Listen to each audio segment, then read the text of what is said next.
un résumé express. Ça charbonne comme un chinois avec la qualité d'un bavarois. On sera en retraite après notre mort, on sera bouffé par l'inflation. Dans le doute je vais voter Voldemort pour les prochaines élections. Passe de la country à la drill sans transition. C'est pas une bonne idée de me confier cette mission. Si t'aimes pas, dégoûte pas les autres. C'est pas moi qui le dis, moi je suis le roi des pauvres. Pour réfléchir, j'ai qu'un euro, mais au moins je tomberai pas dans la fraude. Je le prononce Lichesmittel, comme Angela Merkel. Désolé, je fais ce que je peux, je trouve ma répartie chez Lidl. Des enquêtes exceptionnelles, pas de langue de bois et de l'humour. La revue c'est juste mensuel, les vidéos c'est juste tous les jours. Ouais, c'est juste tous les jours. Juste au milieu. Regarde ça tous les jours. Juste au milieu. Désolé pour mon manque de répartie. Je sais même pas ce que je débite. C'est dur la géopolitique. Ou un peu comme ma... République. Ma République, non? C'est dur la République quand même, non? Ouais? Non? Ah non, c'est mou, non? Ouais, les mecs se font chier, on dirait un peu. Ouais, c'est un peu mou. Enfin, ça dépend dans quel pays. Ouais. Bah, j'y connais pas grand chose, moi. Et c'est quoi une démocratie déjà?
Ça tourne en boucle comme BFM, t'existes plus comme REM. Tout est en grève comme RER, ça capte partout comme France Inter.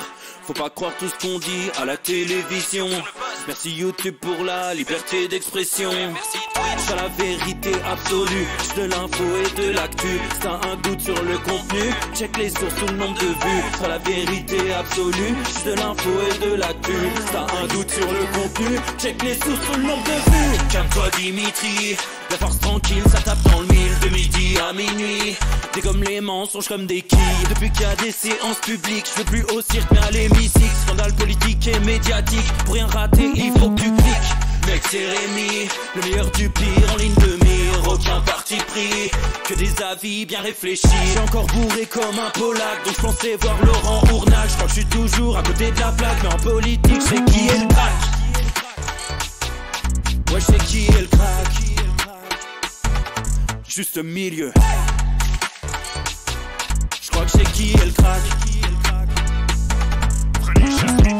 Salit des kilomètres de presse pour faire un résumé express. Ça charbonne comme un chinois avec la qualité d'un bavarois. On sera en retraite après notre mort, on sera bouffé par l'inflation. Dans le doute je vais voter Voldemort pour les prochaines élections. Passe de la country à la drill sans transition. C'est pas une bonne idée de me confier cette mission. Si t'aimes pas, dégoûte pas les autres. C'est pas moi qui le dis, moi je suis le roi des pauvres. Pour réfléchir, j'ai qu'un euro, mais au moins je tomberai pas dans la fraude. Je le prononce Lichesmittel, comme Angela Merkel. Désolé, je fais ce que je peux, je trouve ma répartie chez Lidl. Des enquêtes exceptionnelles, pas de langue de bois et de l'humour. La revue c'est juste mensuel, les vidéos c'est juste tous les jours. Ouais, c'est juste tous les jours. juste milieu. Regarde ça tous les jours, juste milieu. Désolé pour mon manque de répartie, je sais même pas ce que je débite. C'est dur la géopolitique, ou un peu comme ma République. Ma République, non? C'est dur la République quand même, non? Ouais? Non? Ah non, c'est mou, non? Ouais, les mecs se font chier, on dirait un peu. Ouais, c'est un peu mou. Enfin, ça dépend dans quel pays. Ouais. Bah, j'y connais pas grand chose, moi. Et c'est quoi une démocratie déjà?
Ça tourne en boucle comme BFM, t'existes plus comme REM, tout est en grève comme RER, ça capte partout comme France Inter.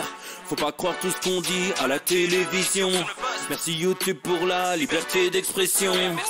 C'est la vérité absolue, juste de l'info et de l'actu. Si t'as un doute sur le contenu, check les sources ou le nombre de vues. C'est la vérité absolue, juste de l'info et de l'actu. Si t'as un doute sur le contenu, check les sources ou le nombre de vues. Calme-toi Dimitri, la force tranquille, ça tape dans le mille, de midi à minuit. Dégomme les mensonges comme des quilles. Depuis qu'il y a des séances publiques, je veux plus au cirque mais à l'hémicycle. Scandale politique et médiatique, pour rien rater il faut que tu cliques. Mec c'est Rémi, le meilleur du pire en ligne de mire. Aucun parti pris, que des avis bien réfléchis. J'ai encore bourré comme un Polac, donc je pensais voir Laurent Ournac. Je crois que je suis toujours à côté de la plaque, mais en politique c'est qui est le crack. Ouais je sais qui est le crack. Juste milieu. Je crois que c'est qui est le crack. Ça lit des kilomètres de presse pour faire un résumé express. Ça charbonne comme un chinois avec la qualité d'un bavarois. On sera en retraite après notre mort, on sera bouffé par l'inflation. Dans le doute je vais voter Voldemort pour les prochaines élections. Passe de la country à la drill sans transition. C'est pas une bonne idée de me confier cette mission. Si t'aimes pas, dégoûte pas les autres. C'est pas moi qui le dis, moi je suis roi des pauvres. Pour réfléchir, j'ai qu'un euro, mais au moins je tomberai pas dans la fraude. Je le prononce Mittel, comme Angela Merkel. Désolé, je fais ce que je peux, je trouve ma répartie chez Lidl. Des enquêtes exceptionnelles, pas de langue de bois et de l'humour. La revue c'est juste mensuel, les vidéos c'est juste tous les jours. Ouais, c'est juste tous les jours.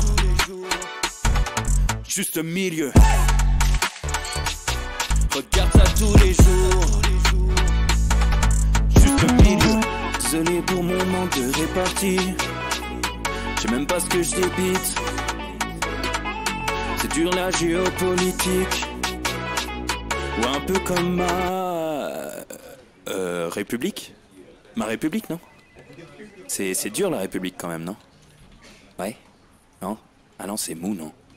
Ouais, les mecs se font chier, on dirait un peu. Ouais, c'est un peu mou. Enfin, ça dépend dans quel pays. Ouais. Bah, j'y connais pas grand chose, moi. Et c'est quoi une démocratie déjà?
Ça tourne en boucle comme BFM, t'existes plus comme REM. Tout est en grève comme RER, ça capte partout comme France Inter.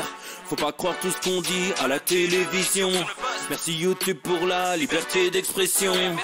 C'est la vérité absolue, c'est de l'info et de l'actu. Si t'as un doute sur le contenu, check les sources ou le nombre de vues. C'est la vérité absolue, c'est de l'info et de l'actu. Si t'as un doute sur le contenu, check les sources ou le nombre de vues. Calme-toi Dimitri, la force tranquille, ça tape dans le mille. De midi à minuit, dégomme les mensonges comme des quilles. Depuis qu'il y a des séances publiques, je veux plus au cirque mais à l'hémicycle. Scandale politique et médiatique, pour rien rater il faut que tu cliques. Mec c'est Rémi, le meilleur du pire en ligne de mire. Aucun parti pris, que des avis bien réfléchis. J'ai encore bourré comme un Polac, donc je pensais voir Laurent Ournac. Je crois que je suis toujours à côté de la plaque, mais en politique c'est qui est le crack. Ouais je sais qui est le crack. Juste au milieu. Je crois que c'est qui est le crack. Ça lit des kilomètres de presse pour faire un résumé express. Ça charbonne comme un chinois avec la qualité d'un bavarois. On sera en retraite après notre mort, on sera bouffé par l'inflation. Dans le doute je vais voter Voldemort pour les prochaines élections. Parce que la country à la drill sans transition. C'est pas une bonne idée de me confier cette mission. Si t'aimes pas, dégoûte pas les autres. C'est pas moi qui le dis, moi je suis le roi des pauvres. Pour réfléchir, j'ai qu'un euro, non, moins je tomberai pas dans la fraude. Je le prononce Mittel, comme Angela Merkel. Désolé, je fais ce que je peux, je trouve ma répartie chez Lidl. Des enquêtes exceptionnelles, pas de langue de bois et de l'humour. La revue c'est juste mensuel, les vidéos c'est juste sous les...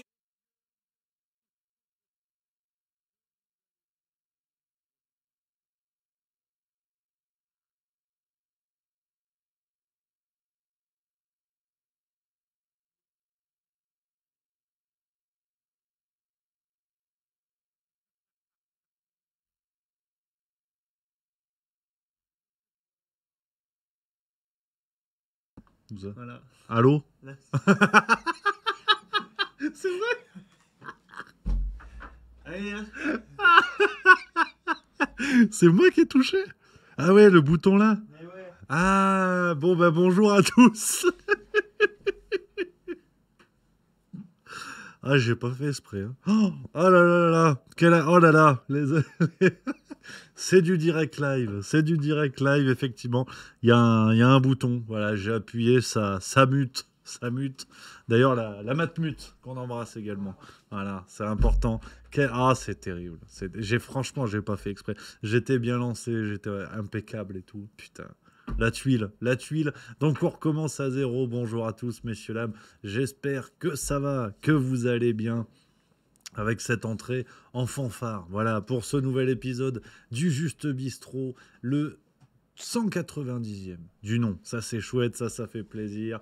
Hein, je vois dans le chat, ça se moque, c'est sympa. Hein, voilà, c'est normal, c'est la rançon de la bêtise. Hein, Matt Le Z qui nous dit, on l'a vu, hein, effectivement. Mais c'est vrai, hein, le constat est limpide. 2 ans de Twitch, la technique toujours aussi impressionnante. Non mais c'est vrai, hein, c'est vrai. Je vais m'envoyer un raisin dans la tronche, tiens. Tu vois. Non, c'est... Une burne, nous dit Marcel The Rock, effectivement. Le constat n'est pas complètement faux. Ah, c'est vrai.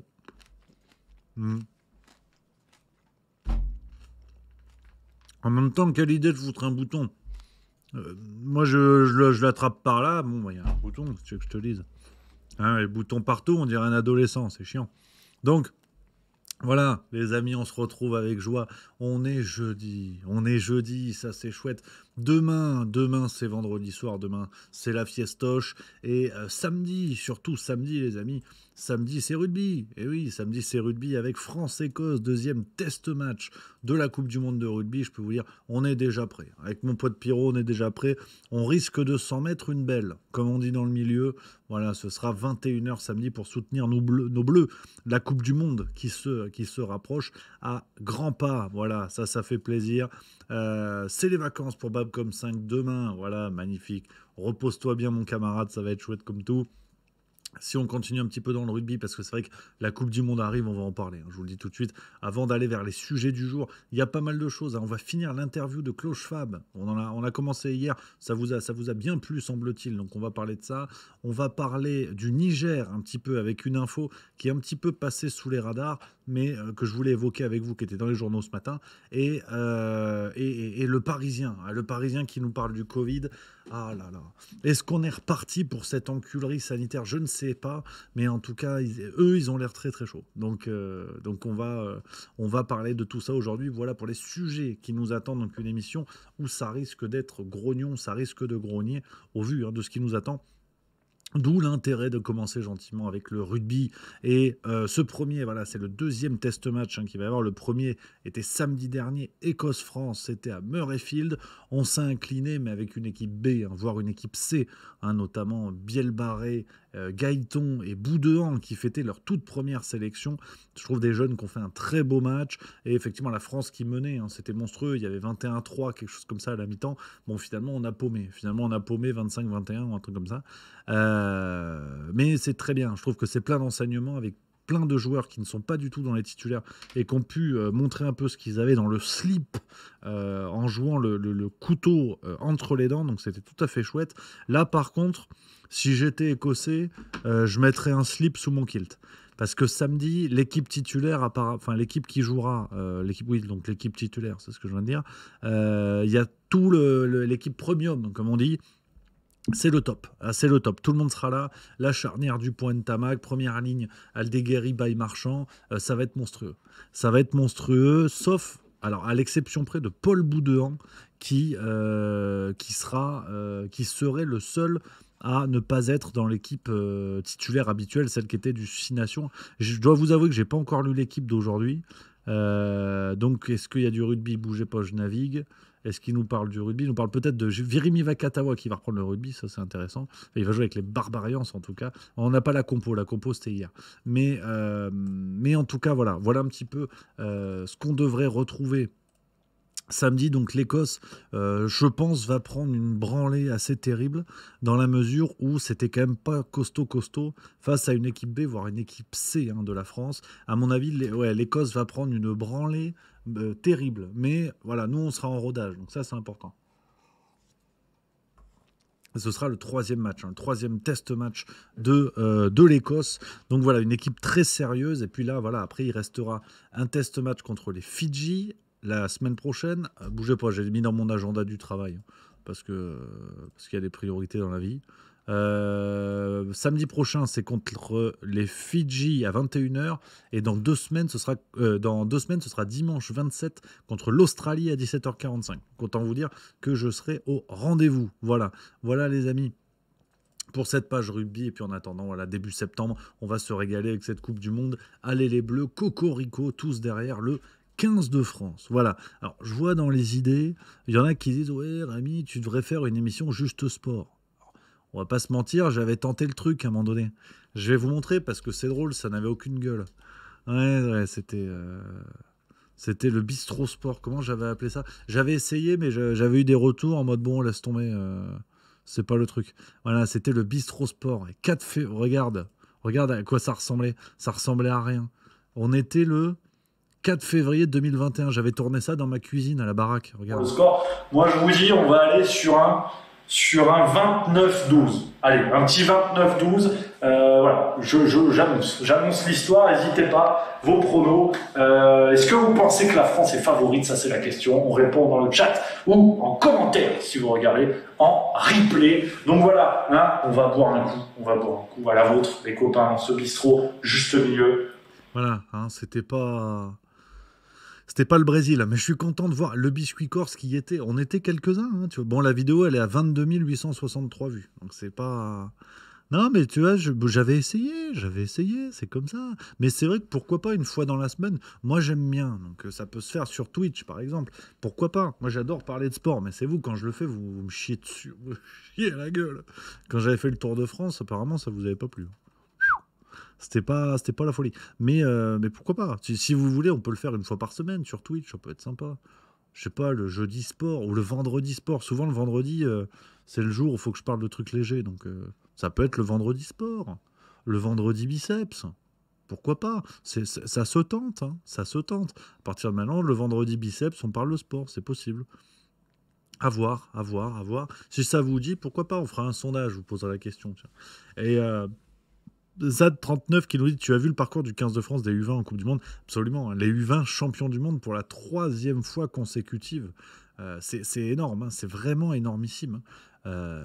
On a une génération, enfin on a presque 2 générations de rugby là, qui se succèdent, qui sont terribles. C'est hallucinant, c'est vraiment hallucinant. On a des problèmes de riches parce que ça va bouchonner. Hein. Les gars qui arrivent à la charnière, par exemple derrière Dupont et Ntamak, bah, ils ont de la route. Hein. Pour être titulaire, c'est pas demain la veille. Donc non, c'est impressionnant. Hein. Vraiment impressionnant. Mais écoutez, pourquoi pas, on fera le sondage, un de ces 4, savoir si vous voulez le vendredi biceps. Voilà, hein, on parle de l'actu sportive, c'est possible, moi ça me fera plaisir, mais il faut que ça fasse plaisir à tout le monde. Voilà. Voilà les amis, pour cette petite introduction. Voilà, on s'était replongé dans le passé. Après, je suis pas peu fier de ma cuisine. Hein, c'est vrai, il y a quand même une belle quantité de bouteilles. Hein, on sait où on met les pieds. Donc ça fait plaisir. Ça fait plaisir, on aime, on apprécie.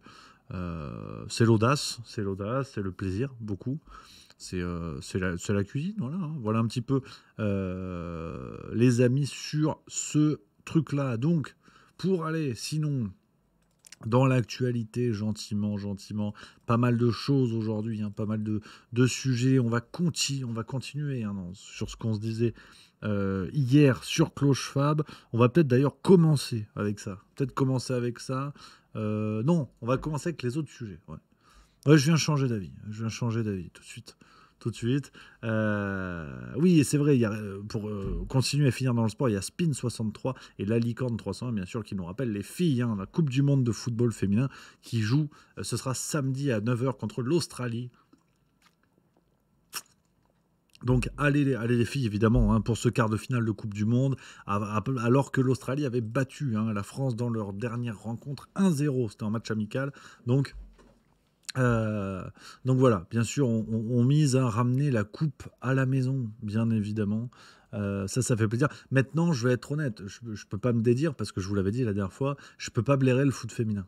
Je vais pas vous mentir, ça ne m'intéresse pas. Parce que déjà, le foot tout court, voilà, je lis l'équipe, c'est déjà très bien pour être informé, mais j'aime pas vraiment le foot de base, et le foot féminin encore moins. Donc, voilà, attention, si jamais il y a Caroline Dehaas qui regarde l'émission, c'est pas une question de femme, j'en ai absolument rien à foutre. J'adore le rugby féminin, j'adore le handball féminin, je regarde le vélo féminin, enfin, on en a rien à foutre homme-femme, c'est pas la question. C'est la question du sport tel qu'il est pratiqué, même du sport en tant que tel. Je peux pas blairer le foot, donc voilà. Handball féminin, je suis allé me frapper une finale avec Madame Millot, on était 2 dans le bar, pour l'anecdote, c'était à Lausanne, on était 2 dans le bar à regarder le match. La France avait perdu contre la Norvège pour changer. Et à la fin, c'était quasiment la fin du match, j'étais dégoûté. Bon, on était 2. Hein. Le mec vient me voir, il me dit, c'était sur un des grands écrans du bar, bon, ceux qui connaissent Lausanne en reconnaîtront. Et il me dit, oui, excusez-moi, vous regardez vraiment le handball là? J'ai dit, oui, pourquoi? Eh bien non, mais c'est étonnant parce que vous êtes les seuls. J'ai dit, oui, mais nique ta mère en fait. Non, mais j'ai pas dit ça. Le mec était très sympa. Mais pour vous dire, voilà, le handball, tout le monde s'en fout. Et moi, qu'il soit féminin ou masculin, ça m'intéresse. Donc, mais c'est vrai que voilà, donc le foot féminin, je dois vous avouer que la Coupe du Monde, je regarde dans les journaux, quoi. Je regarde de loin. Ça me passionne pas tant que ça. Alors, Gaëtan du 44 qui dit le seul sport féminin qui est bien, c'est le tennis. Alors même encore pire, j'ai envie de te dire. Le tennis, je m'en fous, mais hommes, femmes, enfants, transgenres, pélicans, vraiment, je peux pas blairer le tennis. C'est chiant. Et pourtant, c'est quelqu'un qui adore le Tour de France qui vous parle. Donc là, on est vraiment... je peux pas blairer. Je me fous du tennis, mais dans des dimensions assez bluffantes. Donc, voilà un petit peu, les amis, sur cette page sport. On va attaquer l'actualité avec... Ah là, c'est le complot du moment. Ça vous aura peut-être pas échappé. Ce qui se passe du côté de La Rochelle, avec cet incendie d'un immense stock, immense réserve de blé qui a pris feu, soit 3 jours après l'explosion d'un entrepôt céréalier dans la zone portuaire de Reims en Turquie. Alors, c'est vrai que là les complotistes disent tiens, Ça ne peut pas arriver par hasard alors que la Russie muscle le jeu sur l'exportation de blé et de céréales qui pourrait faire exploser les cours internationaux. Tu vois. Mais bon, moi je suis pas complotiste, donc pour moi ça n'a rien à voir, absolument rien à voir. C'est le hasard. Faut arrêter comme ça de... Non mais tu vois, voilà, il y a une petite vidéo de BFM TV pour vous montrer l'importance quand même de l'incendie.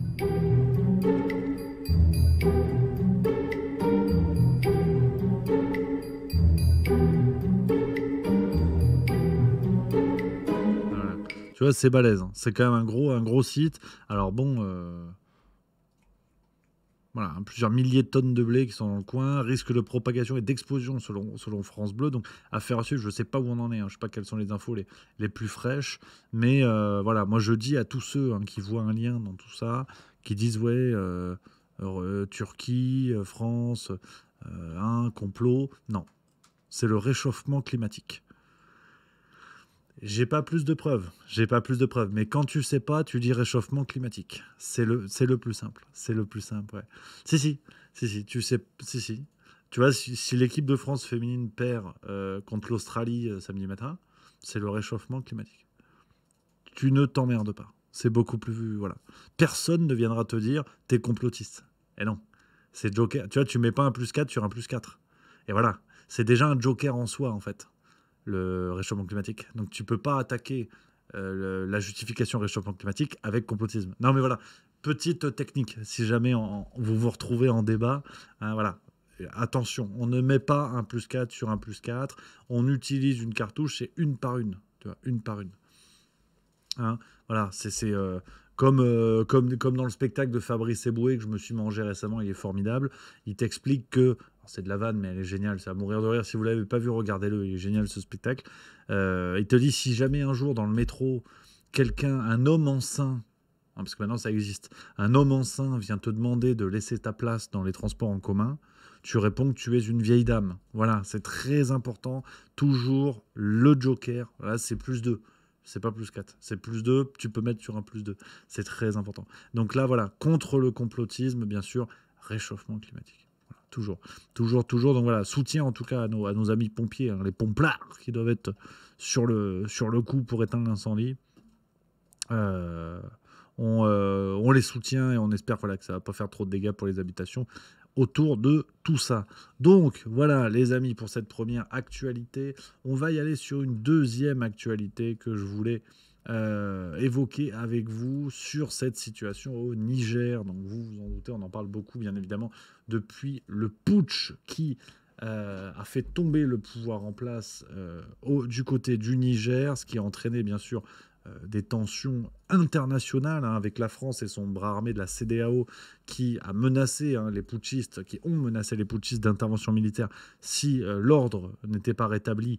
Je crois que l'ultimatum c'était dimanche ou lundi dernier. L'ordre n'a pas été rétabli et bien sûr rien n'a été fait pour l'instant, pas d'intervention militaire. On a donc des pays qui sont contre le coup d'État, donc on a le Sénégal, la Gambie, la Côte d'Ivoire, le Ghana, le Libéria, Bénin, Togo, Sierra Leone, Guinée-Bissau et Nigeria, qui sont plus ou moins les pays de la CEDEAO, et on a des pays qui se sont ouvertement positionnés pour le coup d'État et qui ont aussi pris des positions plus militaires, notamment l'Algérie aussi, sur l'accès à son territoire, et le Mali ou le Burkina. Alors, beaucoup de choses ont été dites déjà, on ne va pas tout répéter, mais bien sûr que ce coup d'État s'inscrit dans un rejet clair du néocolonialisme français, comme c'était le cas déjà au Mali, avec la fin catastrophique, vraiment l'armée française qui est partie la queue entre les jambes et le FAMAS sur le dos, la fin de l'opération Barkhane notamment. Dans plusieurs pays d'Afrique, on a ce rejet clair de la France et de ce néocolonialisme français. Et ce qui est intéressant, que j'ai découvert ce matin, pour tout vous dire, je vais pas faire vous le savez, j'aime beaucoup la géopolitique, ça m'intéresse beaucoup, mais je suis loin d'être un spécialiste, bien évidemment. Donc je travaille, je vous donne les éléments au compte-gouttes et on découvre ensemble. Mais je pense sincèrement, et ce serait intéressant de creuser la question, et j'espère faire ça bientôt, peut-être la semaine prochaine, il y a moyen, creuser la question avec des spécialistes du genre, mais un élément qui pour moi est assez central, parce qu'on a vu très vite que la France s'est retrouvée assez esseulée. France, alors parmi les plus gros pays colonialistes, néocolonialistes européens aujourd'hui. Le néo est important, hein, parce que c'est pas moi qui vais vous faire ce procès, vous savez, de l'histoire qui ressurgit en permanence, et toujours ces procès en historicité de dire la France a été un pays colonisateur, donc elle doit payer ad vitam aeternam par rapport à ça. Non, non. Pour moi, le problème est que la France est un pays néocolonisateur de par ses agissements et de par ses façons de faire dans ces pays-là. Donc, on voit que la France est tout à fait esseulée. Le poids géopolitique de la France fond, mais comme peau de chagrin. C'est se réduit à peau de chagrin. C'est terrible, terriblissime. Et un élément qui est intéressant, c'est donc dans l'opinion, le journal L'Opinion qui sort tous les jours, c'est ce qu'on appelle quotidien dans le milieu de la presse, c'est un terme technique, qui à la fin de chaque édition propose des articles du Wall Street Journal, des articles traduits en français. Et là, il y en a eu un extrêmement intéressant, je vais vous le diffuser à l'écran, Inch'Allah, si la technique le veut bien. Voilà, c'est ça. Ce qui se passe du côté du Niger, donc on a le général Barmou, hein, qui est celui qui était à la tête de ce putsch, et en fait on apprend directement dans le Wall Street Journal que c'est un interlocuteur des États-Unis, mais plus qu'un interlocuteur, c'est presque, on a envie de dire, un soldat américain, quasiment. Je vais vous lire le parcours, hein, de du général Barmou, c'est ça, hein, général Moussa Salaou Barmou, qui a un parcours extrêmement intéressant et qui explique peut-être la position américaine qui est très très loin de soutenir la France, alors que dans l'autre sens, hein, on attendait, rappelez-vous l'Irak, les Français et d'autres pays européens sont sifflés tels des cabots pour soutenir les Américains, et dans l'autre sens, on se rend compte que c'est un petit peu plus compliqué, hein, un petit peu plus compliqué que ça. Pour vous dire donc le parcours, inspiré par un voisin, à 12 ans, Moussa Salaou Barmou a quitté le Niger pour s'inscrire dans une école militaire en Côte d'Ivoire avant d'intégrer une académie militaire au Cameroun. Son père, fonctionnaire, a tenté de le dissuader d'entrer dans l'armée et de poursuivre ses études, mais le jeune homme ne l'a pas écouté. Il est devenu militaire en 1989 et a rapidement été repéré par les États-Unis. En 1994, il a suivi une formation sur la base aérienne de Lackland à San Antonio. Il parle aujourd'hui français, anglais et haoussa, une langue utilisée du Nigeria au Soudan, si couramment que selon un responsable américain, il passe de l'une à l'autre sans s'en rendre compte. Après Lackland, Washington l'a envoyé en formation à Fort Benning, en Géorgie, pour lui apprendre à diriger parachutistes et soldats d'infanterie. Il a aussi suivi des cours à l'Université des opérations spéciales conjointes, près du QG des forces spéciales à Tampa. Le Niger a compris dès les années 1990 la menace qui constituait les extrémistes islamistes qui, à l'époque, fuyaient l'Algérie et cherchaient un sanctuaire.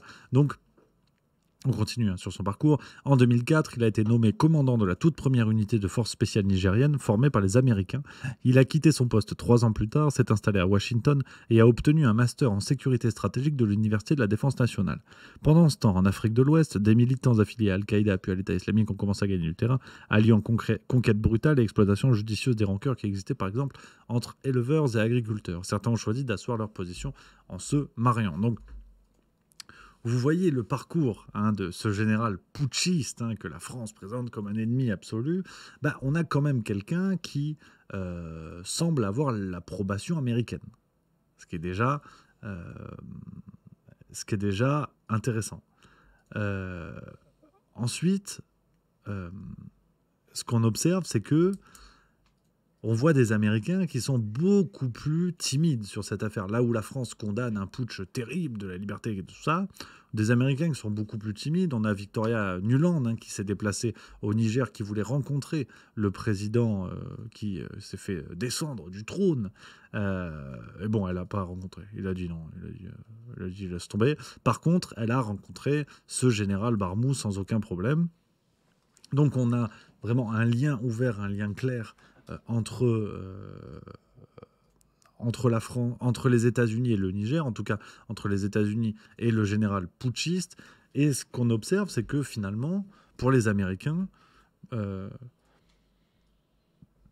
la France perde son influence en Afrique, on s'en bat les reins. Je ne sais pas comment on le dit en américain, mais je pense que c'est un petit peu l'idée, parce que les Américains, une fois de plus, jouent un coup de billard à deux bandes.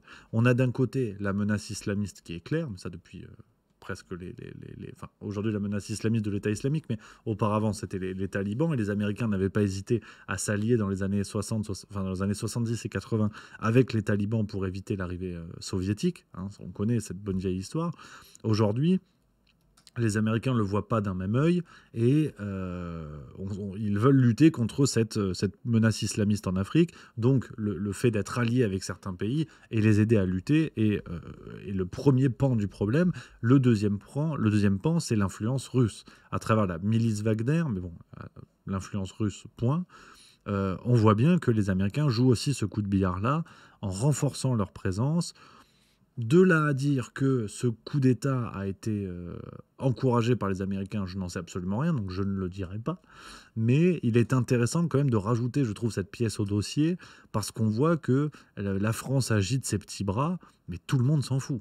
Tout le monde s'en fout, et on a les Américains, en fait, qui voient aujourd'hui quelqu'un arriver au pouvoir, quelqu'un qui a été formé dans leur rang, qui a été formé chez eux. Donc ça change quand même l'équation.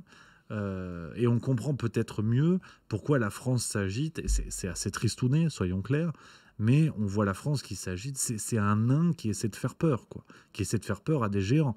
La Russie, les États-Unis, d'une certaine manière la Chine, mais de manière peut-être plus secondaire. Donc c'est assez intéressant. Donc je voulais partager cet élément-là avec vous. Dites bien sûr ce que vous en pensez dans le chat. Merci à Zahir 3D pour le sub Prime, le 6e mois. Merci beaucoup. Et le Richard Gamer pour le sub 12e mois, 1 an, ça y est, on y est, merci à toi. Je prends les messages du chat, il y a mon Babcom5 qui nous dit « Il y a un parti pris qui commence à me chauffer grave en Occident. En 2014, quand il y a l'Euromaïdan, on dit que c'est le peuple ukrainien qui a viré Loukachenko, démocratiquement élu pourtant. Ça n'a pas empêché l'Europe de signer des traités avec le gouvernement illégitime. Par contre, quand les Nigériens se révoltent contre un régime corrompu, on dit que ce sont les Russes. » Effectivement, c'est le 2 poids 2 mesures, hein, t'as raison. Hein. Là, je suis difficile de ne pas être d'accord avec toi. Hein. Volka Schulze qui nous dit ça fait chier pour l'uranium quand même. Ouais, c'est effectivement tout le débat de ce néocolonialisme-là. Kong Bietso, il y a un gazoduc en construction depuis le golfe de Guinée vers la côte algérienne qui passe par là. C'est un des vrais enjeux avec la francophonie. L'uranium est presque secondaire. Merci pour mon Jarod du Sud pour le sub 4e mois qui nous dit on sent bien le délitement des relations françaises. Et Volka Schulz qui nous dit la Chine n'a pas de volonté militariste à l'étranger, mais elle est là, bien présente pour le commerce. Effectivement, c'est pour ça que je parlais du second plan, hein, du rôle des Chinois sur ces affaires-là, parce qu'il y a un aspect beaucoup plus économique, la construction par exemple des ports en eau profonde pour importer et exporter des marchandises, entre autres. Donc ça effectivement, donc, voilà pour cette première actualité les amis, voilà, parce que ça fait, il faut changer, il faut varier les sujets, hein. C'est important, hein. Sinon on n'y arrive pas. Hein. Sinon, on n'y arrive pas. Donc, c'est très bien comme ça de creuser un petit peu tout ça. Les amis, oh, ça sent la fin de semaine, tiens. Ah ouais, tu vois. Stealth 5 qui nous dit les Américains, c'est facile de dénoncer, ça se passe bien au-dessus. Alors, c'est-à-dire, explique-nous. Gaëtan du 44, Macron n'est tellement pas crédible que c'est sous son mandat que les Africains commencent à se révolter contre la France-Afrique. Non mais c'est vrai. Je suis très étonné. Là aussi on radote. Hein. Mais comment dire, du fait que les médias français soient si coulants avec Emmanuel Macron. Mais si seulement Hollande ou Sarkozy ou Chirac avaient un tel bilan, hein, quand on met tout à plat... Et là, ils disent rien, c'est hallucinant. Je dirais, la France, c'est une destruction programmée de la France qui va jusqu'à l'influence de la France dans le monde entier, qui a été jusqu'à présent un de nos plus beaux trésors. Et tout ça se pète la gueule, mais c'est terrible. Franchement, c'est terrible. Red Gap qui nous dit, nous avons qu'à faire pédaler les OQTF pour avoir l'électricité. Si nous avons plus d'uranium, je plaisante. C'est une idée, la donne pas Eric Ciotti parce qu'il est capable, attention. Et The Real 1MI qui nous dit la France est devenue la risée de tout le monde africain depuis l'épisode de la boîte de nuit à Kinshasa. Ça, effectivement. Et merci à mon Chef 17 qui vient d'offrir un sub, c'est magnifique, à Oboro Boxif. Voilà, ça c'est sympa comme tout. Et Red Gap qui dit le World Economic Forum, par rapport à ce qu'il y a au-dessus, je sais pas, mais on va en parler. Nightcoder, c'est hallucinant cette complaisance, en effet. Kemenek, on doit être en Bretagne. La France-Afrique va devenir l'Amérique-Afrique, la Russie-Afrique et la Chine-Afrique finalement. Ils ne seront pas plus libres qu'avant. C'est un vrai débat.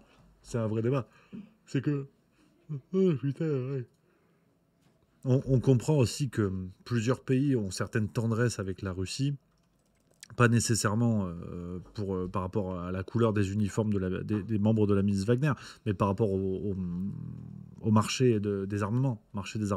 Et beaucoup de ces pays-là ont des contrats directs avec la Russie. Donc il y a aussi des relations commerciales qui sont à mettre là-dedans. Bien sûr, c'est une question de souveraineté, une question de volonté de quitter le néocolonialisme français sous la forme actuelle, mais il y a aussi des questions plus commerciales qui sont à mettre sur la table. Et c'est là où peut-être, je pense que les Américains ne jouent peut-être pas cette partition-là. Je pense que les Américains jouent un affaiblissement de l'Europe, enfin des pays de l'Union européenne, en premier lieu la France et l'Allemagne. L'Allemagne sur l'aspect plus énergétique, l'affaire du Nord Stream 2 suffit aisément à comprendre.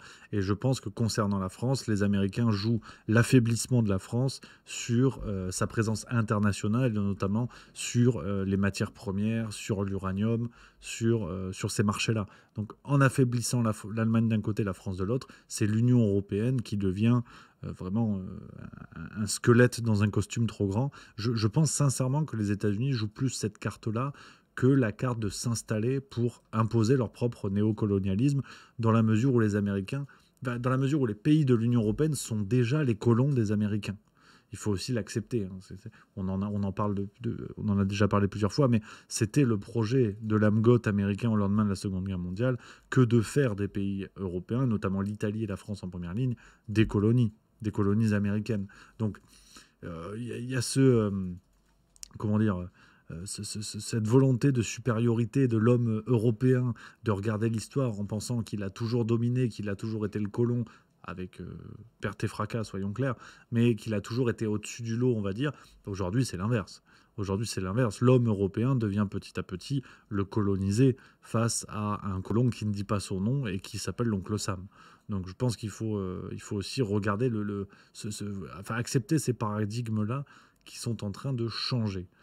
Effectivement, et du côté de plusieurs pays d'Afrique, le vrai dilemme va être de réussir à quitter un néocolonialisme pour ne pas sombrer dans un autre.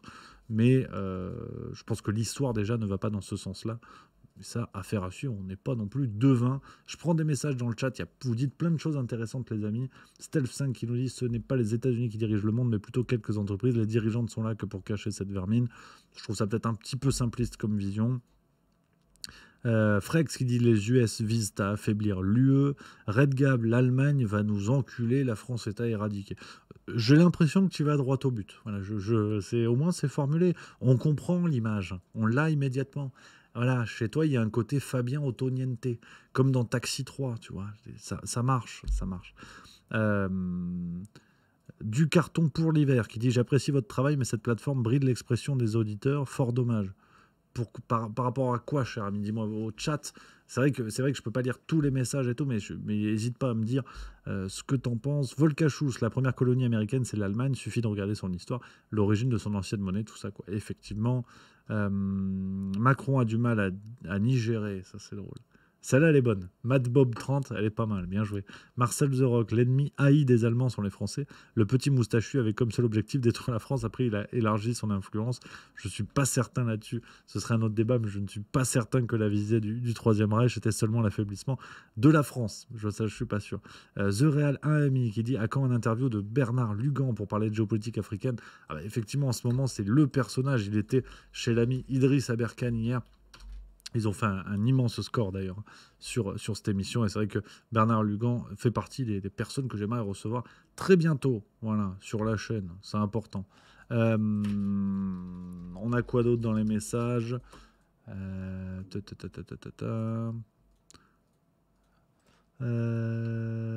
Tu comptes continuer le documentaire sur Klaus Schwab? Oui, dans quelques minutes. J'ai encore un autre sujet à évoquer avec vous. Vers 17h, 17h35, on finira l'émission. Donc voilà, Gaëtan du 44, l'Afrique va se faire coloniser par les BRICS, surtout la Chine et la Russie. Ça, affaire à suivre. Stealth 5, évidemment que ce sont certaines entreprises qui dirigent le monde, BlackRock, McKinsey, Rothschild et tout. Tu peux juger que c'est évident. Je pense personnellement que oui, c'est le cas, mais pas que, parce que sinon, on sombre dans une vision beaucoup trop facile de la lecture du monde. Et ce qu'on reproche d'un côté, on ne peut pas se l'appliquer à nous-mêmes en pensant que si demain, McKinsey et Rothschild arrêtent d'exister, le monde sera parfait. Hein, il y a aussi des choses qui s'appellent l'histoire, la géopolitique, la politique, l'économie, et c'est trop facile de dire tout, enfin, à mon avis, c'est trop facile de dire tout est entre les mains de McKinsey. je pense que ça paraît peut-être un petit peu simpliste, mais peut-être que tu as raison. Donc voilà, pour cette première page géopolitique, les amis, sans aucune transition, on va aller sur le Covid-19, on va pas en parler longtemps parce qu'on en a tous ras le cul, hein, pour dire les choses poliment. Le Parisien qui nous a fait encore...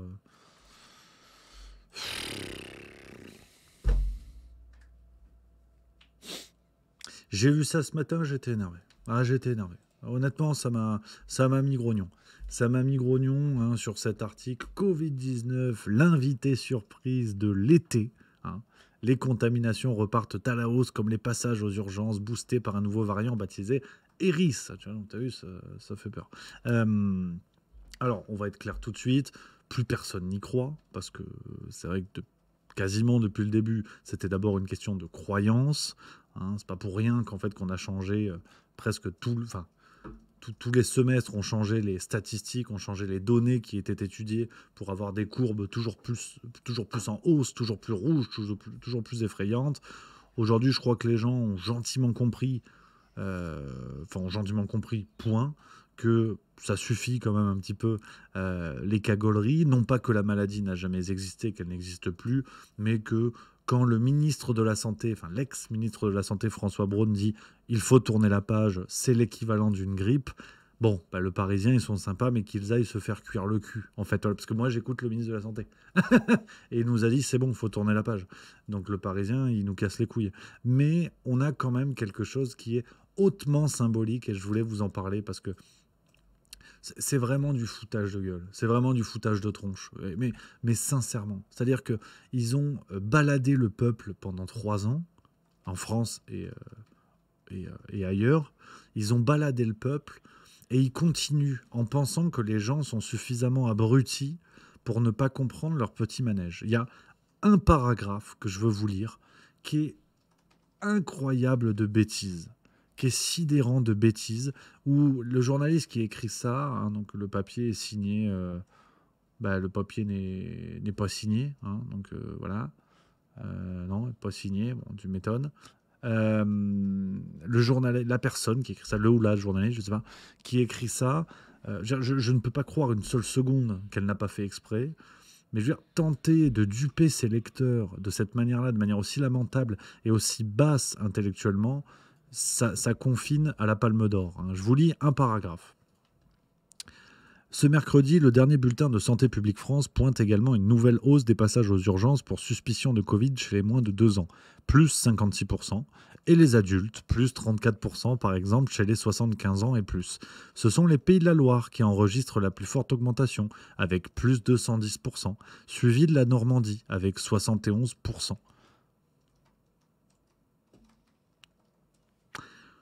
Voilà. Des pourcentages, voilà.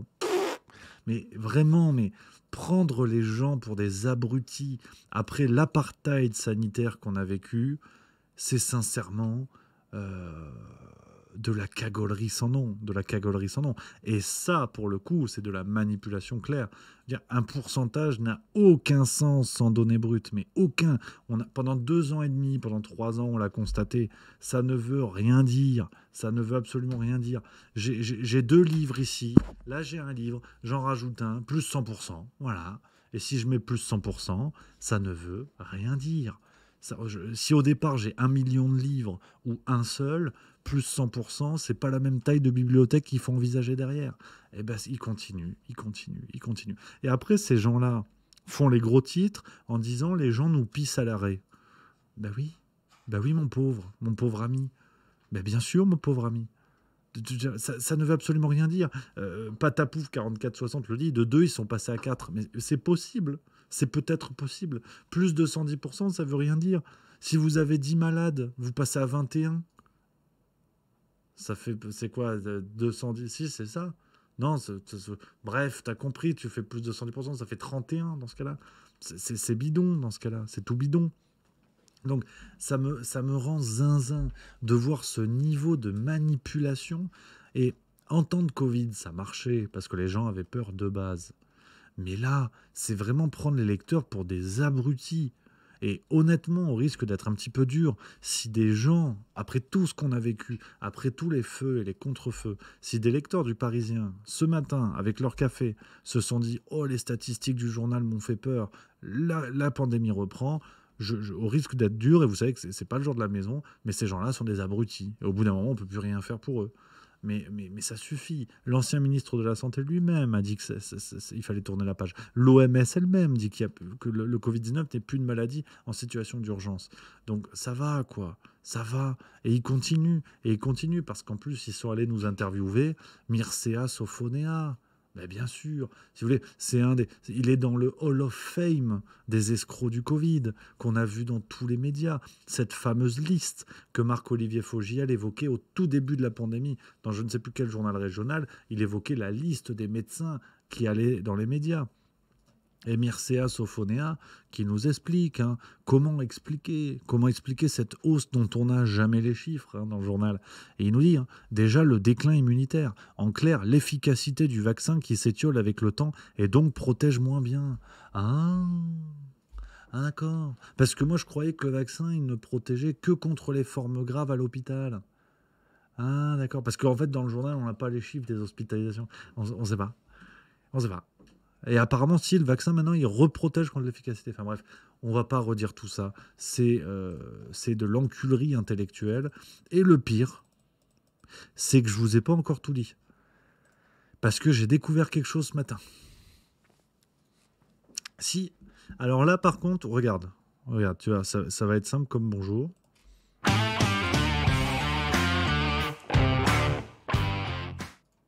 Voilà.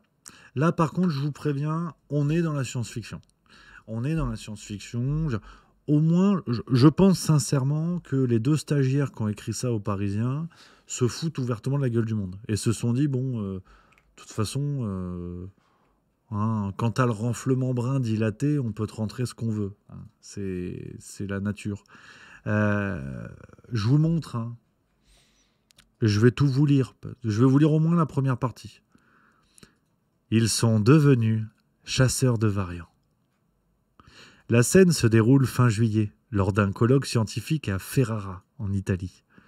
Dans la queue, au moment de la pause repas, une chercheuse française entend un confrère américain demander à sa voisine « Connais-tu Ryan Isner ? Il est super !»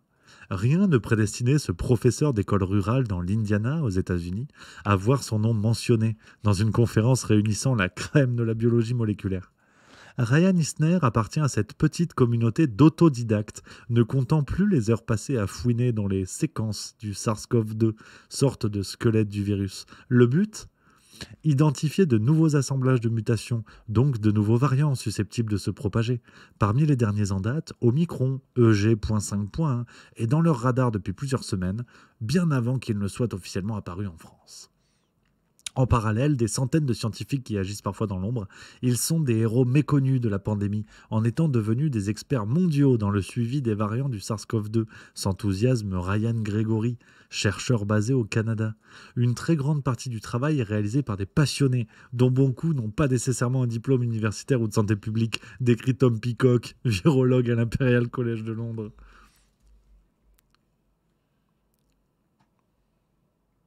Je vais prendre un Fisherman Friends à la menthe. Tiens. Ça va me détendre. Voilà. Chasseur de variants. Oui. Le mec, il est professeur en école rurale. Il enseigne à des gosses de 7, 8, 9 ans. Et il est chasseur de variants. Oui. Sans diplôme. Sans aucune connaissance. Chasseur de variants. Ouais, mais pourquoi pas ? Après tout. Merci à Yavanna, d'ailleurs, qui vient d'offrir 5 subs, ça c'est magnifique. À Marcel The Rock, Airboutin07, Nuxia, Game Over Reset et The Real M1MI. Voilà. Donc en fait, effectivement, 20K91 nous le dit, Ghostbuster, le retour. C'est un peu ça. En fait, si tu veux, ça fait 3 ans qu'on t'explique que toi, t'es un connard. Et vous, encore plus. Je veux dire, vous et moi, laissez tomber. Nous, c'est poubelle. Nous, c'est poubelle immédiatement. Nous, on est vraiment des connards. On n'a rien compris, en fait. On peut se renseigner, on peut lire tous les livres du monde, on est des connards. Et il y a même des connards qui sont au départ des spécialistes. Alexandre Orion-Côte, c'est une connasse, Raoul, c'est un connard, Perron, c'est un connard. Ils sont nuls, en fait. Au départ, c'est leur métier. Mais ils sont nuls. Voilà, c'est ça que voilà. Alors que quand tu es dans le bon camp, Docteur Marty, prix Nobel. Il est médecin généraliste, mais ta gueule, prix Nobel. Prix Nobel. Et là, maintenant, tu as des chasseurs de variants. Donc, dans l'eau, tu en as peut-être un qui était mécano à Minneapolis, tu sais. Il écoutait du Elvis Presley la journée. Puis le soir, il va sur Google, 30 minutes par soir pendant une semaine. Il est chasseur de variants. Et il est expert reconnu internationalement. Parce que voilà. Allez-y. Qu'est-ce que tu veux que je te dise? Non, mais c'est comme ça. C'est comme ça. Donc, au moins, la supercherie, tu vois, la supercherie prend plein de visages. C'est ce qui est intéressant. C'est qu'on a eu les chasseurs de fake news, on a les chasseurs de variants, qui sont en fait des humains lambda. Hein. Alors, parfois, tu doutes, tu te dis, tiens, vu comme on parle d'eux dans les médias, peut-être que ce sont des Jésus en devenir. Non, non, ce sont des humains normaux, mais validés. Et donc, voilà. Donc, si tu veux, maintenant, avec cette histoire de chasseurs de variants, bon, les fact-checkers et compagnie, c'est un peu pareil. En fait. Je pense un petit peu la même chose. Tout ça. Donc, non, c'est intéressant. Hein. C'est chasse des variants. Qu'est-ce que tu veux que je te dise? C'est comme ça. Hein. Voilà. Là, je vous avoue que j'ai pas trop de vannes sur ce truc-là parce que je sais pas quoi vous dire. Merci à Manutention 24 qui vient de sub. C'est le 3e mois. Merci beaucoup. Donc non, c'est absolument n'importe quoi. Mais bon, ça on le savait déjà. Sebchef17 qui nous dit juste une question, Rémi, la contre-offensive ukrainienne est un fiasco. Le mois d'août est anormalement froid, le discours réchauffement ne fonctionne pas, donc ils nous ressortent le Covid. Non. Alors, on a cette impression-là. Les amis. Pour répondre à cette question, et je veux aller sur un autre point avec vous parce que il y a des petits trucs qui me chagrinent, mais c'est juste pour vous partager mon petit sentiment là-dessus. Je pense sincèrement que il existe des grilles de lecture. Enfin, il y a des événements, il y a le réel qui se produit, plein d'événements, et on le sait, on l'a déjà dit des milliers de fois, que ce soit avec le Covid ou autre, on a envie de plaquer une grille de lecture qui nous rassure. L'homme a horreur du vide, il nous faut une grille de lecture d'interprétation du réel pour nous rassurer, parce que les événements ne peuvent pas se succéder, ne peuvent pas arriver, puis disparaître, puis être remplacés par d'autres événements, si nous n'arrivons pas à les interpréter. Ça, c'est normal, c'est humain, c'est l'intérêt du sens dans le réel. Ça, c'est voilà. Après, je vois de plus en plus de... comment dire, je vois de plus en plus d'interprétations qui me semblent un petit peu hâtives et à juste titre, parce que ce qu'on a vécu est fou depuis 3-4 ans. Ce qu'on vit est extrêmement violent, notamment pour nous, Français, plus largement occidentaux, c'est-à-dire une pandémie, une guerre, la planète qui va exploser d'une minute à l'autre. On a des choses extrêmement violentes, extrêmement anxiogènes, et c'est pour ça que je parlais de nous, occidentaux, et en plus des événements dont on n'a pas l'habitude. C'est-à-dire qu'une guerre n'est pas grave parce que... Enfin, une guerre semble plus grave parce qu'elle est à nos portes. C'est malheureux, mais c'est comme ça. C'est la loi de proximité. Vous perdez votre maman, c'est triste. Votre voisin perd sa mère, bon, c'est triste, mais moins. Tu vois. Sauf si vous avez la même mère. Dans ce cas-là, votre voisin est votre frère. Ravi de vous l'apprendre. Mais...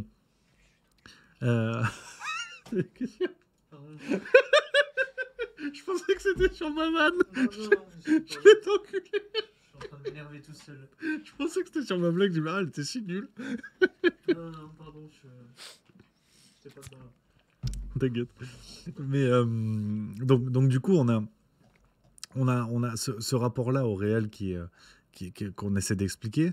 Et surtout ces événements là, qu'on a vécu, qui sont extrêmement violents et pour lesquels on n'a absolument aucune habitude, effectivement, je vous avoue que je suis pas franchement à l'aise avec le fait de se dire, en fait, au fond, tout cela ne sont que des éléments médiatiques qu'on agite pour faire peur aux gens. Il y a cette utilisation-là, mais pour autant, les faits sont vraiment là. Je veux dire, oui, il y a des soldats, il y a une guerre en Ukraine, enfin entre la Russie et l'Ukraine. Oui, il y a des cas de Covid, et oui, il y a des faits de réchauffement climatique depuis des décennies. Ce qui me fait peur aussi, de notre côté, on va dire, vous savez que j'aime pas ça, mais pour simplifier, ce qui me fait peur aussi dans les interprétations hâtives que parfois on peut sortir, c'est la volonté de se rassurer, quitte à s'aveugler, en disant, ouais, mais bon, en fait, à partir du moment où BFM TV fait peur avec ça, c'est que ça n'existe pas. Non, non, c'est là où j'aimerais juste, je sais que, à mon avis, vous pensez pas ça, à la limite, quand bien même, mais c'est là où je veux juste mettre un petit bémol, c'est que, attention, oui, les médias font leur chou gras avec ça, se comportent plus ou moins comme des prostituées, c'est au sens du terme, on en avait parlé la dernière fois sur l'étymologie, hein, de mettre en avant quelque chose et salir cette même chose, hein, que ce soit une cause, que ce soit un objet, quoi que ce soit, c'est l'étymologie de prostituée. Donc les médias agissent comme ça, mais pour autant, les faits existent. On ne peut pas non plus nier que le Covid n'est pas complètement disparu.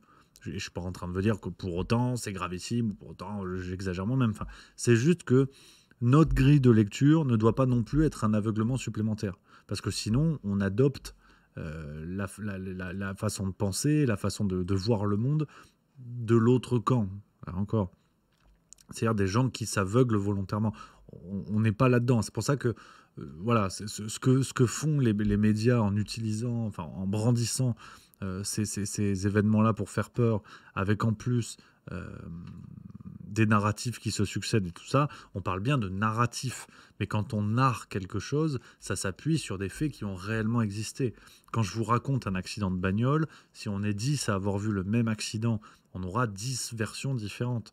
Mais on va proposer 10 narratifs différents. Pour autant, les faits sont bien là. C'est juste un rappel qui est peut-être un peu con, mais c'est une réflexion que j'ai dans la tête depuis certains jours, où je vois des trucs, même enfin, bien sûr sur les réseaux sociaux, mais par exemple sur le réchauffement climatique, des gens qui mettent ah ouais, il pleut chez moi, donc il n'y a pas de réchauffement climatique. Enfin, je vous avoue que au-delà de la vanne, si c'est pris au premier degré, je trouve ça un peu con, quoi. Je dois vous avouer que je trouve ça un peu con. Honnêtement, ça ne va absolument rien dire. Enfin, tout le problème de la situation actuelle, c'est que des opportunistes font peur avec le réchauffement climatique en faisant croire que c'est parfaitement immédiat, que tout est lié à l'action de l'homme depuis avant-hier.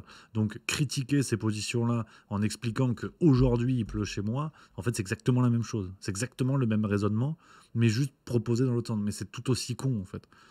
Et à partir du moment où on accepte que le réchauffement climatique est un phénomène centenaire, qui effectivement a été accéléré par l'action de l'homme, mais peut-être pas dans les dimensions que Greta Thunberg et Arnold Schwarzenegger nous vendent, à partir de là, on est dans un raisonnement peut-être plus posé. Mais dire que tout est immédiat, qu'on dise c'est l'action de l'homme aujourd'hui, donc mets une éolienne dans ton cul, et c'est l'action de l'homme, et en fait non, parce qu'il pleut chez moi, c'est tout aussi con, en fait, si vous voulez. Donc, juste pour vous dire tout ça, je ne sais pas ce que vous en pensez, les amis.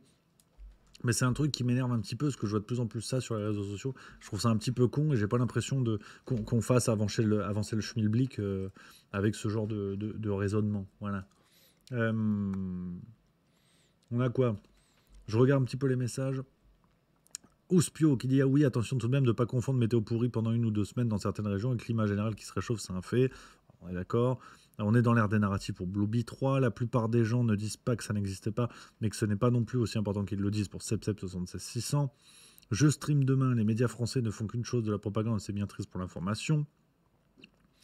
Et donc le Covid, il faut avoir peur. Quelle blague. C'était le 5, bah, c'est un peu ce que fait le Parisien.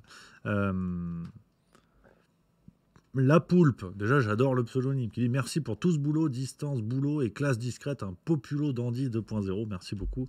20K91, on ne nie pas la réalité, on la tempère et on la nuance, je suis bien d'accord. Fléau 93, je pense qu'il y a un vocabulaire mal utilisé aussi. Dire réchauffement climatique au lieu de dérèglement climatique, ça peut rendre confus, tout à fait d'accord, et j'ai fait la bêtise moi-même, tu as tout à fait raison. Paysannerie, c'est les budgets de recherche, etc., qui doivent aller dans le sens du réchauffement. C'est l'idéologie qu'il faut combattre, pas les faits. Je suis absolument d'accord.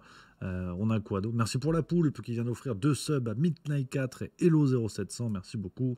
On a quoi? 20K91, oui, mais tellement marre de leur discours d'épouvante en permanence. On a le droit sans nier la réalité, les faits, de les nuancer. Après, on en revient toujours au même point, les copains. Ces discours-là font peur à partir du moment où vous les regardez. T'éteins ta télé, tu fermes tes journaux, tu lis un livre, t'as plus peur. Là, le Parisien, bon, moi je suis un con, en même temps c'est mon boulot, donc, voilà, mais je me farcis les journaux tous les matins, mais en vérité, les actualités, je les connais déjà. Il n'y a pas de révélation. À part, si, pour avoir des éléments pour nourrir les vidéos, pour nourrir des choses comme ça, mais en soi, les faits, je les connais pour la plupart. C'est juste de savoir comment ils vont être traités, les petites choses qu'il va y avoir en plus ou quoi. Mais au bout d'un moment, il faut aussi qu'on reconnaisse quelque part. Et je vous dis ça, je devrais pas, parce qu'il ne faut pas non plus éteindre le juste milieu, mais au fond, on est un peu sadomaso. Parce qu'on sait que c'est n'importe quoi, on sait que les médias se comportent comme des prostituées, et on regarde quand même. Donc bon, il faut aussi accepter ça, c'est qu'on va quand même au charbon, quoi. Donc ça fait peur parce qu'on accepte d'avoir peur. Mais vous éteignez BFM TV. Cyril Hanouna, je fais un pont, cher, il prend une balle perdue, mais Cyril Hanouna, vous éteignez votre télé, vous savez pas qui c'est. Hein. Des gens qui n'ont jamais regardé la télé, Cyril Hanouna, c'est peut-être le nom de leur voisin, ils sont même pas au courant, ils s'en foutent, quoi. Donc il faut aussi rappeler ça. Il faut aussi rappeler que, en tout cas à l'heure actuelle, pour le Covid, je suis d'accord que on puisse opposer à ça, de dire oui, mais en même temps, les mesures liées au Covid étaient obligatoires et on subissait dans notre quotidien la violence et la peur de ce discours. Ça, je suis absolument d'accord. C'est peut-être l'exception qui confirme la règle.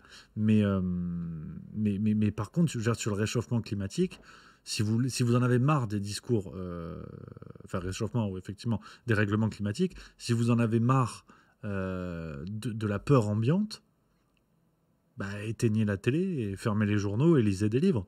Lisez le livre de Greta Thunberg, lisez les livres de gens qui pensent autre chose et qui sont à l'opposé de ce discours-là.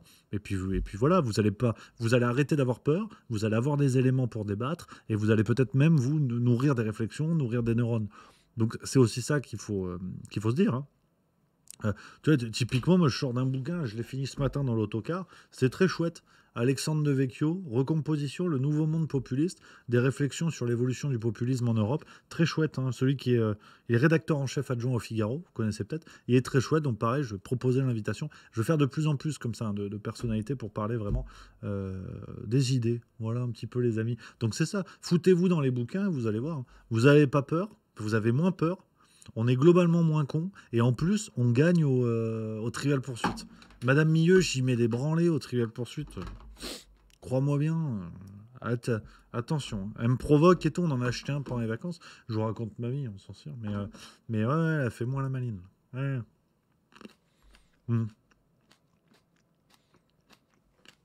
Je me mets les petits raisins dans la gueule. C'est bon. C'est les fruits. Hein. Manger les fruits. Hein. Donc, les amis, on va continuer ce qu'on s'était dit pour balayer tous les sujets prévus. Aussi, un dernier message du chat, il y a Aitken qui nous dit Rémi, je pense aussi que ce qui énerve un peu les gens, c'est qu'on met les restrictions d'eau alors que sur 10 jours, on a eu seulement 2 jours sans pluie au centre de la France, par exemple, donc les réactions sont compréhensibles. Ça aussi, il faut... Attention, parce que le fait de parler de restrictions d'eau fait partie du narratif hystérisant. Concrètement, où en est-on dans ces restrictions d'eau? Et je vous dis ça, et je l'applique à moi-même, c'est que on dénonce les restrictions d'eau, on dit voilà, c'est ce qui se passe, mais qui dans le chat est capable de me dire combien de ménages français ont subi des restrictions d'eau? Il faut aussi qu'on soit rigoureux. Hein. Il faut aussi qu'on soit rigoureux parce que d'une certaine manière, on contribue à cette peur. Et ça, je prends ma part volontiers. Hein. Je prends ma part volontiers du gâteau. C'est que parler... relayer ces informations-là sans finalement avoir les éléments concrets pour savoir si cette peur est légitime ou pas, et il faut aussi être raccord avec ça. Les restrictions d'eau aujourd'hui, moi je peux vous dire que oui, dans les médias on en a parlé, oui il y a des projets, mais concrètement je peux pas vous dire combien de ménages en France sont concernés.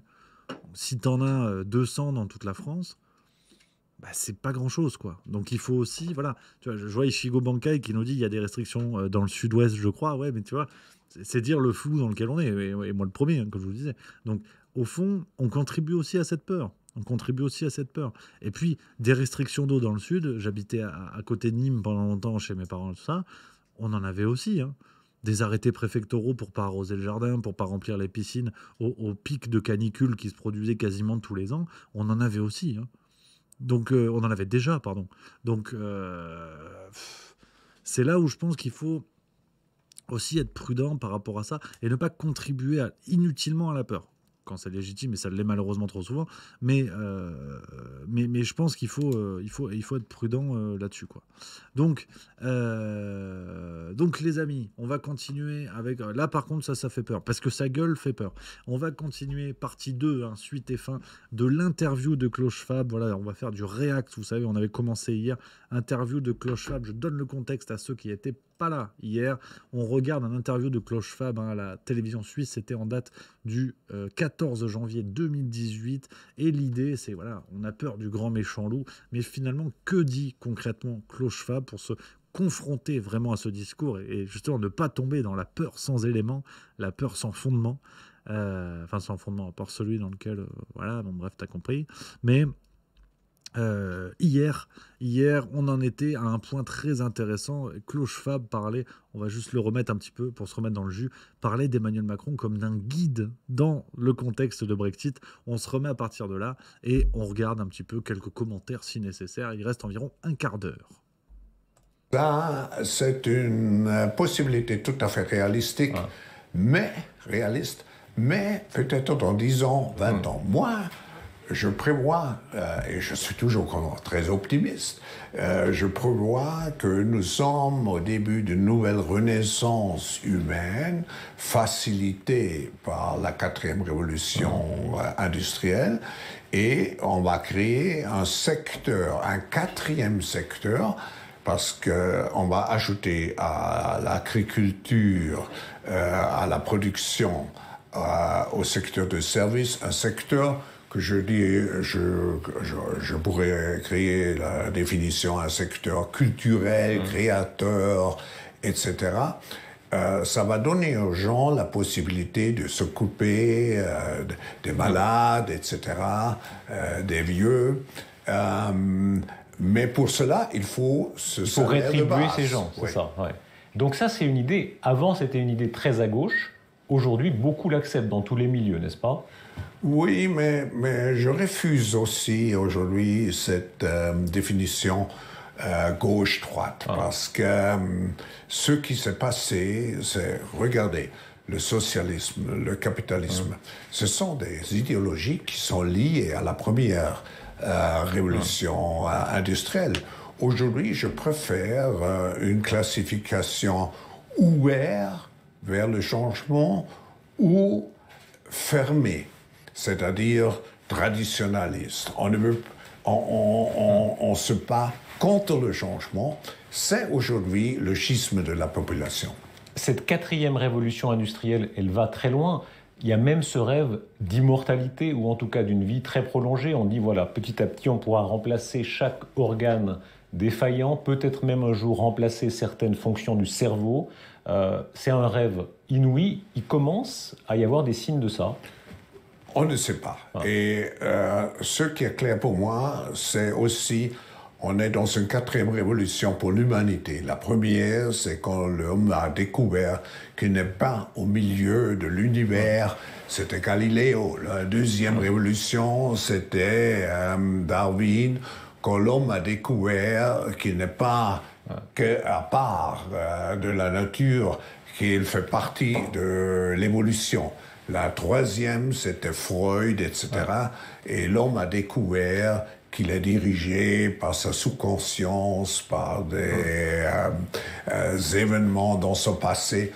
Aujourd'hui, on découvre qu'on a affaire avec un robot qui a son propre cerveau. Qui peut apprendre, vous me disiez. Qui peut apprendre, qui peut en prendre lui-même. Aujourd'hui, on peut lui donner le problème et il résout le problème sans qu'on lui apprend comment le faire. Et c'est quelque chose de tout à fait nouveau pour l'homme. Et moi, je trouve ça fascinant, mais ça va aussi définir ce qu'on dit, ce qui est humain. Qu'est-ce que c'est humain dans cette nouvelle constellation? Le thème du Forum 2018, ce monde fracturé, construire un avenir dans un monde fracturé, vous le disiez au début, plusieurs centres, Washington, Paris, mais aussi Pékin, ce monde multipolaire. En gros, est-ce qu'il est plus dangereux aujourd'hui qu'avant? Oui, c'est plus dangereux, plus fragile, parce que c'est pas seulement un monde multipolaire, c'est aussi un monde multiconceptionnel. Jusqu'à maintenant, nous avons dirigé nos affaires mondiaux sur la base des valeurs communes. Aujourd'hui, certains pays ont de différentes opinions, quelle devrait être la conception de la société.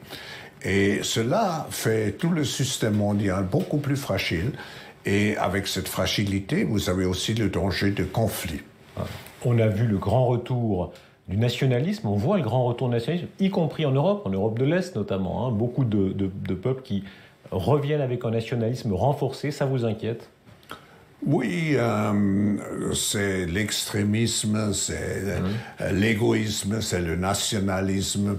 Ce sont tous des tendances de penser d'abord à soi-même et d'oublier qu'à la fin, on est tous ensemble sur ce monde. Est-ce que vous entendez ceux qui disent c'est la fin d'une certaine promesse libérale au sens large, libérale au sens, la grande circulation des idées, des personnes, tôt ou tard, ça va conquérir le monde. On y croyait, hein. Beaucoup de gens n'y croient plus aujourd'hui.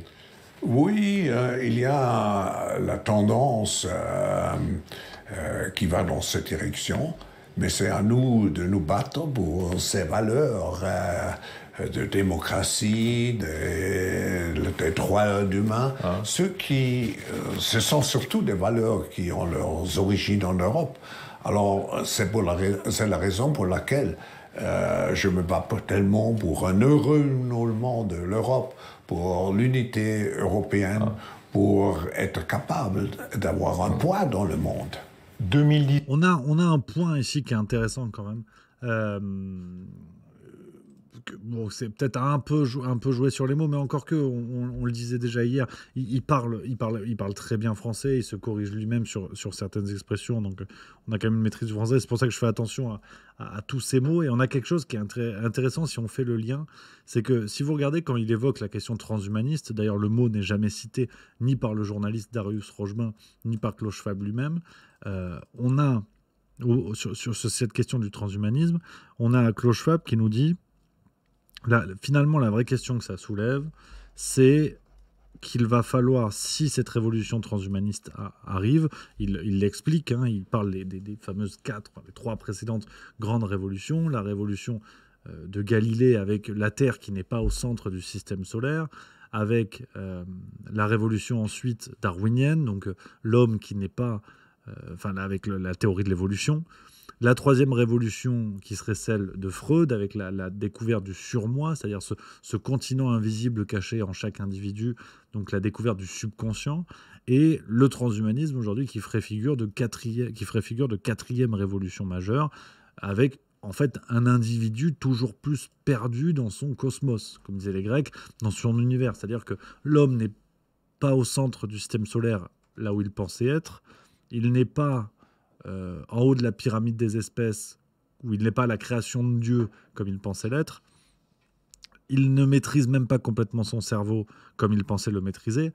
Et là, aujourd'hui, ce que nous dit Klaus Schwab, je reprends ces mots, ce qui est intéressant, c'est qu'en plus, au fond, il faudrait, avec le transhumanisme, si cette révolution arrive, il faudra redéfinir ce qu'est la notion même d'humain.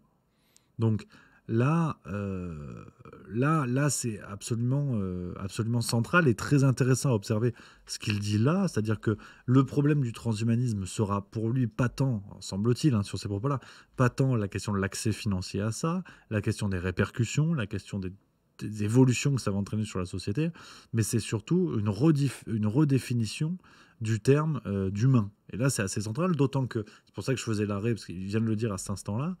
En plus, on a quelque chose qui est très intéressant parce qu'il parle des droits humains. Il parle du combat, d'ailleurs, il parle de combat déjà tout simplement, mais bon, qu'importe, du combat que lui mène pour la préservation des valeurs et la préservation des droits humains. Mais dans la mesure où si cette révolution transhumaniste advient et qu'elle elle pousse à redéfinir la notion même d'humain, dans ce cas-là, il faudra aussi redéfinir les droits humains. Et qu'est-ce qu'il sera considéré comme humain ? Et quels seront les droits alloués. Et ça, c'est vraiment intéressant. Et là, pour le coup, on est dans une révolution majeure, si on arrive sur ces questions-là. 18, les 100 ans de la Grande Guerre, mais aussi le souvenir de la Deuxième Guerre mondiale. Elle vous a marqué beaucoup, vous l'avez souvent dit, l'idée que, alors des guerres existent déjà, Syrie et autres, mais que la guerre revienne, qu'une guerre mondiale, elle est dans votre esprit ? Oui, parce que quand j'ai grandi, Je me souviens encore quand j'étais assis dans l'abri, j'entendais les bombes et j'avais mon Teddy dans mes bras. Ça forme, ça vous marque. Et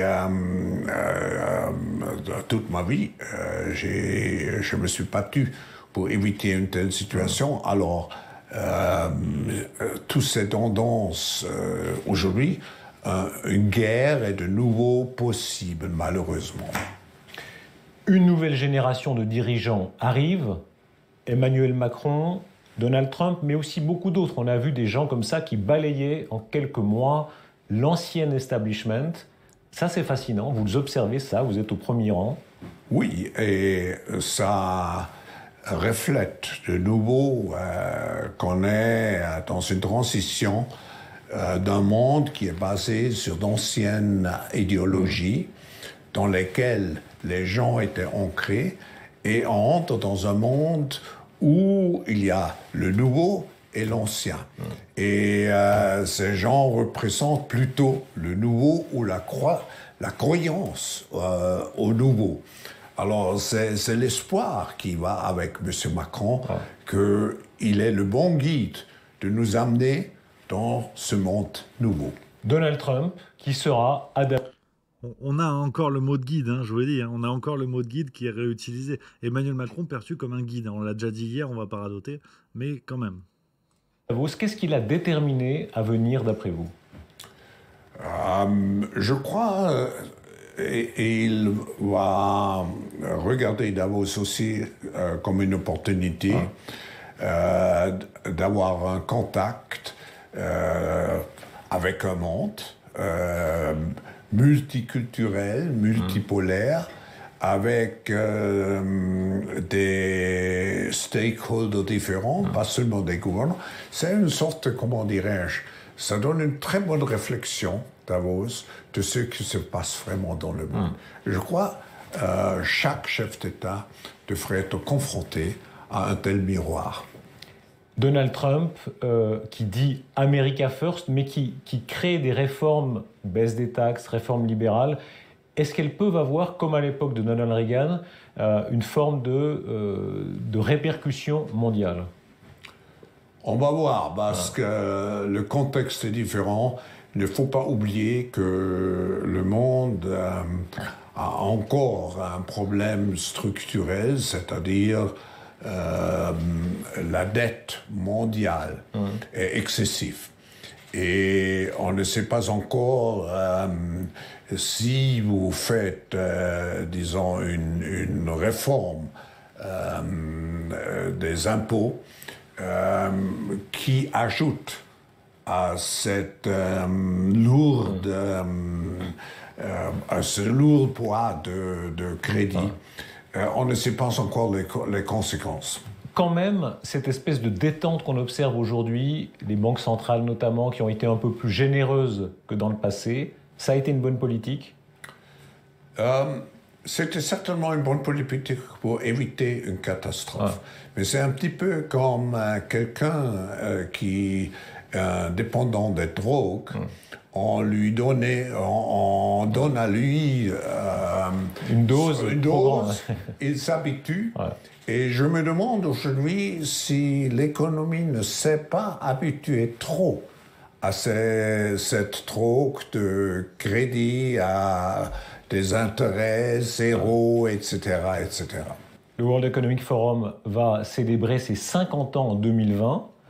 Vous aurez 80 ans en 2018. Il y a beaucoup d'autres gens dans le monde qui ont essayé de faire Klaus Schwab à la place de Klaus Schwab. Ils ont échoué. Quelle était la recette? Qu'est-ce qui fait que là, ça a marché et pas ailleurs? 48 ans. Ça veut dire... la durée.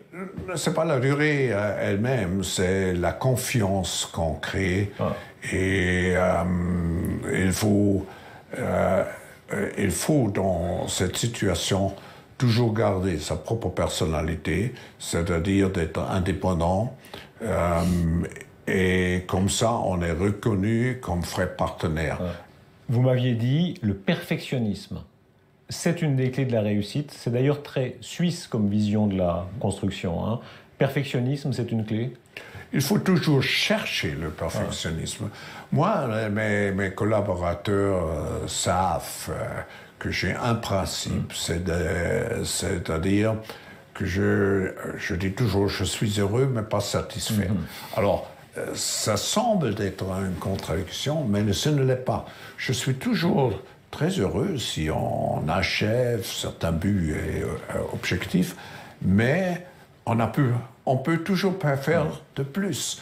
Il faut se garder une curiosité et se demander toujours comment je peux encore faire mieux, comment je peux encore faire de plus. Vous aurez 80 ans en 2018. Comment est-ce qu'on tient physiquement? Vous travaillez plus de 60 heures par semaine, voilà, vous êtes là. Comment est-ce qu'on tient? C'est l'intérêt pour tout ce qui se passe, je crois. C'est la curiosité qui est important. Et un certain degré d'optimisme, de passion. Je suis très passionné, même si on ne le voit pas toujours, de ce que je fais. Et... Ouais, bon, on s'en branle un peu, ça tourne un peu à un interview. Karine Le Marchand, c'est pas méchant, mais on s'emmerde un petit peu. Bon, en plus, ça devient des conneries de communication, aussi bien du côté du journaliste que de l'autre côté. Donc, les amis, voilà un petit peu sur cette interview. Je pense pas beaucoup plus de choses à dire en vérité sur cette deuxième partie d'interview. Klaus Schwab qui explique que l'un des piliers de Davos, c'est l'indépendance.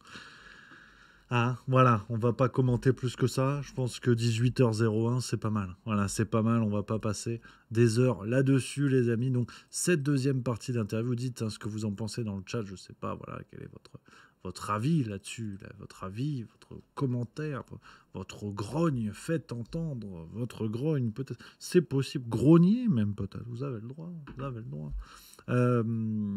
Octocrate qui dit moi ça m'a rassuré. Ah oui, effectivement ah bah à côté Palpatine c'est la compagnie créole, c'est assez bluffant, c'est vrai que c'est assez bluffant, mais bon moi j'ai compris, il faut avoir peur pour Charcolier, effectivement. Non, c'est bien, on est bien là on est pas mal. Après voilà, c'est vraiment une histoire quand même intéressante de voir l'émergence de ce gars-là, le rôle que peut avoir le World Economic Forum.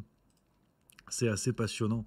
En plus, on s'en rappellera. Je vous avoue que je m'en rappellerai pendant des années. Le documentaire de Julien Pain, qui va à Davos, avec la méthode qu'on connaît. Vous l'avez vu, on l'avait regardé ensemble. Mais d'un côté, des médias fact-checkers qui vous expliquent qu'il n'y a absolument rien. Le forum de Davos, c'est vraiment l'amicale des pébrons du coin, et t'as tous les dirigeants du monde qui y vont. Enfin, c'est assez bluffant l'emballage médiatique et l'emballage idéologique autour de tout ça. Donc voilà, les amis, on arrive au bout de cette émission. Voilà, 18h, on aime pile poil dans les clous. J'espère que vous avez passé une bonne émission, les copains. On va s'arrêter là-dessus. On se retrouve bien sûr demain pour la nouvelle émission et dernière de la semaine, le Juste Bistrot 191, voilà, 191 comme on dit chez Clochefab, les copains. Voilà, passez une excellente soirée. C'est jeudi soir, c'est apéro, on commence à s'en mettre plein le cornet. Pour moi, ça sera samedi. Samedi, ça va chier les bulles carrées. Mais en attendant, voilà, on rentre, on fait le sport, on se fait plaisir. Je vous embrasse, les amis. À demain, en pleine forme, 16h45. Peut-être 16h30 d'ailleurs, parce que s'il y a un passage au bistrot derrière, c'est pas impossible que ce soit 16h30. Voilà, non mais tenez-vous prêts quand même au cas où, on sait jamais. Je vous embrasse, bonne soirée, à demain, vive la rigolade, vive la France.